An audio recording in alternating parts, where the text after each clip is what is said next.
Bonjour et bienvenue dans Védite 3. Aujourd'hui, je vous propose un vlog slash podcast lecture. Donc sur la vidéo, vous pouvez voir moi ce matin, quand j'étais encore toute fraîche avant d'aller au travail, en train de lire mon bouquin du moment. Et la Morgane qui vous parle, c'est la Morgane de 23 heures qui a juste envie d'aller au lit, mais qui se tient à ses résolutions. Il y a quelques temps, j'ai vu une vidéo que je vais mettre en description, justement sur la lecture et sur pourquoi lire. Ça m'a fait réaliser que je lisais pas autant que ce que je pouvais lire quand j'étais jeune. Je lisais beaucoup quand j'étais, au collège, j'ai commencé à moins lire au lycée et puis quasiment plus à la fac, parce qu'il y a tellement de lectures obligatoires et d'autres choses à faire à côté que j'avoue la lecture pour, le fun de lire, c'était quelque chose que je faisais beaucoup moins. Après, la fac, quand j'ai travaillé temps plein et puis quand après j'étais au chômage, puis quand j'ai retravaillé temps plein, je me suis remise à lire. Du coup, aujourd'hui, je vais faire un petit point sur, mes lectures de l'année, comment j'ai consommé aussi en termes de lecture, je trouve ça intéressant. Et puis faire un petit point sur les livres qui ont pu me marquer. Donc ce que je peux vous dire, c'est qu'en 2023, sur l'année, j'avais lu 16 livres. En 2024, j'en avais lu 33. Et là, en 2025, à l'heure actuelle, je suis en train de lire mon 30e bouquin. Donc je sais pas si je vais arriver au 33 de 2024, mais c'est déjà pas mal. Cette année, j'ai aussi marqué les pages, donc j'ai lu un total de 7 671 pages, ce qui est pas nécessairement énorme. Ce qu'il faut savoir, c'est que je lis pas mal, mais je lis beaucoup de petits livres. J'aime bien les livres qui font, entre 200 et 300 pages. Je crois que le livre que j'ai lu qui a le plus de pages, c'était un livre de il y en avait 600 ou 700, ce qui est beaucoup, mais ce qui est pas non plus, énorme par rapport à ce que certaines personnes peuvent lire. Je sais que ça dépend beaucoup du genre de lecture que vous faites. Les gens qui lisent, par exemple, pas mal de fantaisie ou de choses comme ça, c'est des romans qui sont beaucoup plus longs en général. Moi, j'aime bien des choses un peu plus courtes, même des petits livres, même des livres d'une centaine de pages, c'est quelque chose que j'apprécie beaucoup.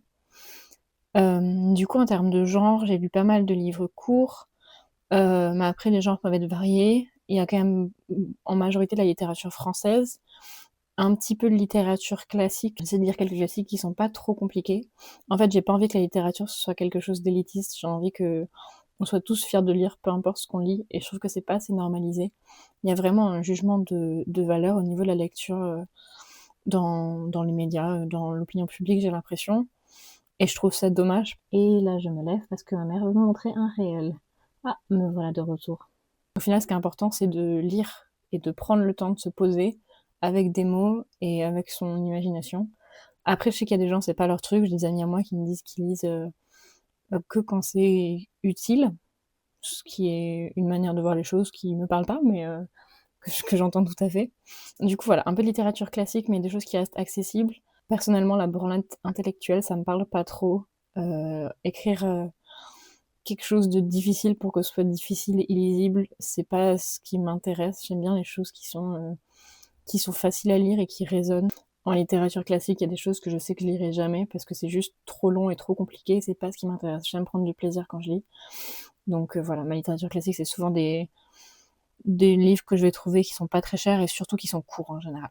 Si c'est une centaine de pages, c'est parfait, comme ça je sais que je vais le lire et que j'aurai pas trop le temps de me lasser avant de le finir. Je lis aussi pas mal de littérature jeune adulte, j'aime bien, voilà. Et aussi pas mal de tout ce qui est grand public. C'est pareil, je trouve qu'il y a quand même pas mal un jugement de valeur sur tout ce qui est les livres que tout le monde lit.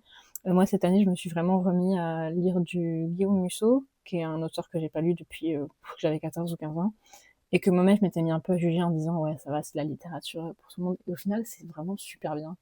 Et c'est facile à lire. Et vraiment, en 4 jours, on plie le bouquin. Et c'est quand même agréable d'avoir cette relation-là de la littérature. Et on s'en fout que ce soit pas révolutionnaire.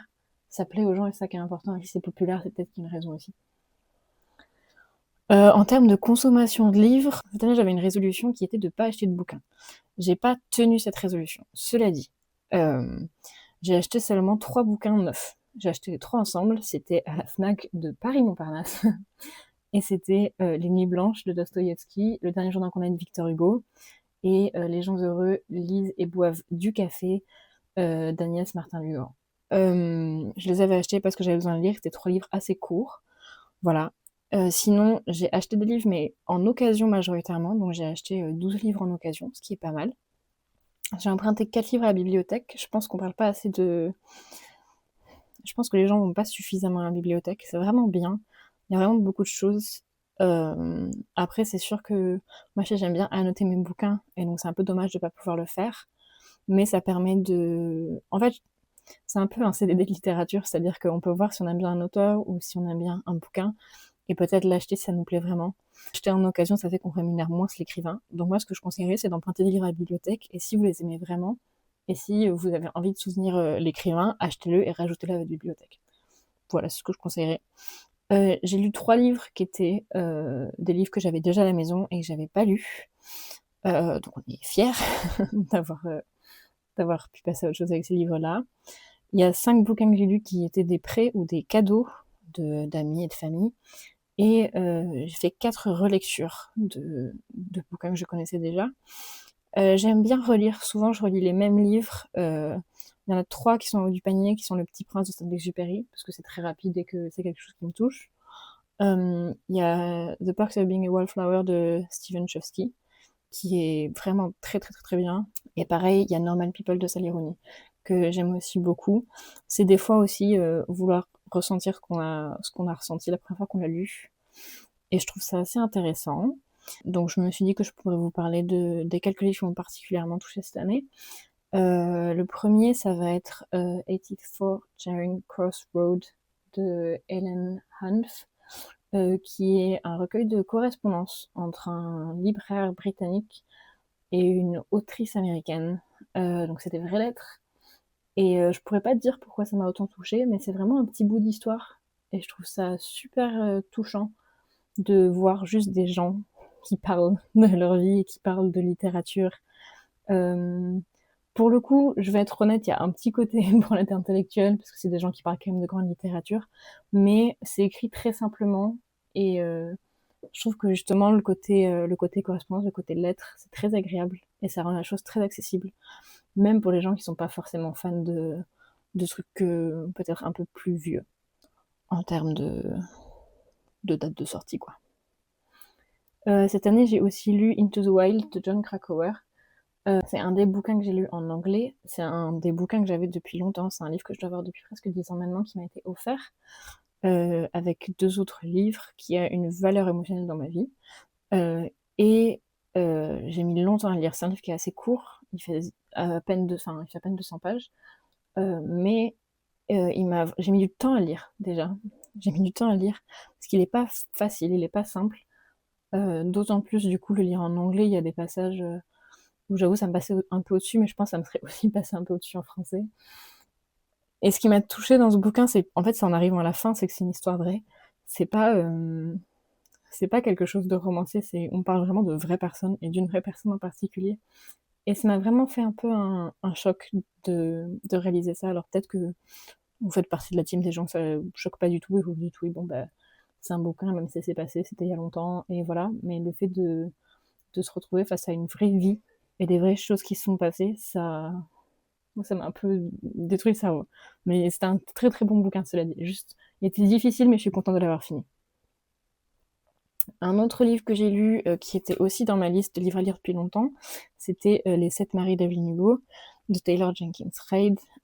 Très très bon livre. Je l'avais acheté il y a longtemps en me disant que j'aimerais peut-être, et j'ai eu raison de l'acheter parce que j'ai beaucoup aimé, même si je l'ai lu après peut-être 4 ans.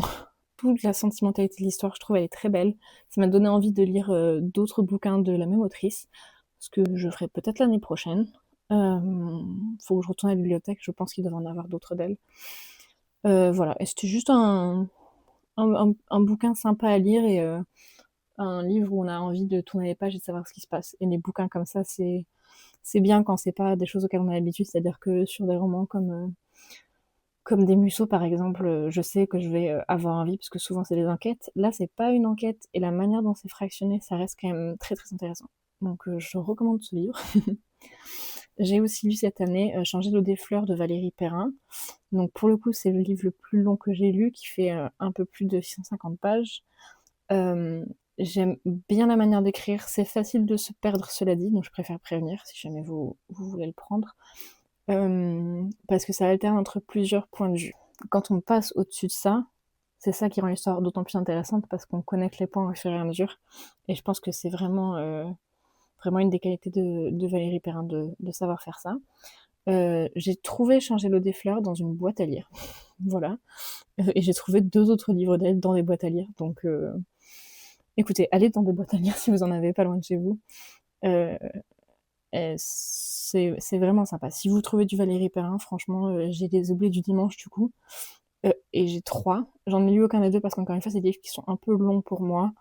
Moi, je suis confortable vers 300 pages, donc quand je vois 600, j'avoue, c'est pas le livre que je vais prendre en premier. Mais ça reste un très très bon livre. Juste faut s'accrocher en termes de durée. Après, si vous êtes habitué à des livres de 600 pages, bon, ben, pour vous, ce sera un jeudi, quoi. Un autre bouquin que je vais recommander, ça va être Une femme d'Annie Ernaux. En fait, je vais être honnête, je vais recommander un peu tous les Annie Ernaux parce que c'est très accessible. En général, c'est court, c'est une centaine de pages pour la plupart. Pas pour Les Années, qui est le roman avec lequel elle a gagné je sais plus quel prix, mais je vais le mettre à l'écran. Annie Ernaux, c'est très accessible, c'est très poétique, c'est joli, ça témoigne d'une époque, ça témoigne d'une personne. Et puis c'est si joliment dit. Ça vous fait rajouter, enfin si vous aimez bien gonfler vos chiffres de lecture, ça vous fait rajouter des bouquins que vous pouvez lire en une après-midi, quoi, de temps. Donc franchement, je recommande tous ces écrits. J'ai aussi lu Journal du Dior cette année, qui était très bien. Et l'année dernière, j'avais lu L'autre fille et aussi le bouquin sur son père, dont j'ai oublié le nom, mais qui étaient aussi tous les deux très bien. C'est des choses qui se lisent vite, qui sont agréables, qui sont jolies. Puis c'est Annie Ernaux, quoi. Pour le coup, je trouve que ça reste très accessible. Si vous voulez vous remettre un peu à la lecture, c'est ce que je recommanderais. Je sais que quand je me suis remis à lire, en fait, tout ce qui était long me faisait un peu peur. Du coup, je suis allée vers des livres courts en me disant, au moins, bah, ce sera vite lu. Et Annie Ernaux, c'est une de ces autrices où tout ce qu'elle écrit, c'est assez court et c'est super intéressant. J'espère que cette petite vidéo vous a plu, que vous ressortez, j'espère que vous ressortez peut-être avec quelques idées de lire à livre, si c'est de lire à livre, de livre à lire, que vous ressortez peut-être avec quelques nouvelles idées de lecture si vous aimez lire. Après, je trouve que c'est quelque chose de très très personnel et les mots qu'on lit, c'est aussi les mots qui nous construisent. Donc, choisissez bien les mots qui vous construisent euh, tant que tant que vous choisissez des mots. En fait, mon conseil, ça va juste être de lire peu importe ce que vous lisez. Enfin, pas peu importe ce que vous lisez. C'est pas lire à tout prix, c'est prendre le plaisir de lire. Mais laissez pas les gens vous dire ce que vous devez aimer lire ou pas, ce qu'il est bon de lire ou pas. Lisez ce qui vous intéresse à vous. Si vous lisez des fanfictions, bah c'est ok. Si vous lisez des BD, bah c'est ok. Si vous lisez du Musso, c'est ok. Puis si vous voulez lire du Blaise Pascal, bah c'est nickel, lisez du Blaise Pascal. Je comprendrai jamais les gens comme ça, mais félicitations à vous. Voilà. Écoutez, je suis très contente de vous avoir parlé aujourd'hui, et puis je vous dis à demain pour BD 4.